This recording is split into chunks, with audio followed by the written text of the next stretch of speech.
Greetings, Remax Distinctive Agents. It's Dan Bouchard Fernandez. Hope you're doing well today. Want to bring to your attention a topic that seems to have percolated a little bit in the last several weeks, and it comes as with a misunderstanding of exactly when to use the understanding whom real estate agents represent and when it's not necessary. It's not necessary when we have an agency relationship with our client. However, if the opposing side in a transaction does not have an agency relationship, then we must get that understanding whom the real estate agents represent so that they understand that you, in fact, are representing one side of the transaction. So it's useful and it's needed and it's required in that scenario where there's one party that does not have representation. It's also used in the scenario where you've received a phone call from a buyer that wants to go see 123 Main Street. And you ask them proverbially, do you have a buyer agency relationship with somebody else? They say, no, we don't have anything. I don't want to have a buyer agency relationship. I just want to go look at the property. Okay, great. Then fine, I'm willing to do that, or maybe I'm not willing to do that. But if we're going to go do that, I need to send you this form, understanding whom the real estate agents represent. And we as licensees have to be able to demonstrate that we sent the prospective customer now, because that's a customer, not a client, that we have sent that to them. One way to do that is to hand it to them physically, and we can use that and have them actually we can fill out the form here on the second page with the correct fields needed there and have them sign it.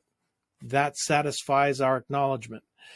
Another way that we can do it is to go ahead, if they refuse to sign it, but we have given it to them, then we can attest to the fact that we have sent it to them in the section below the dotted lines, okay, on the second page.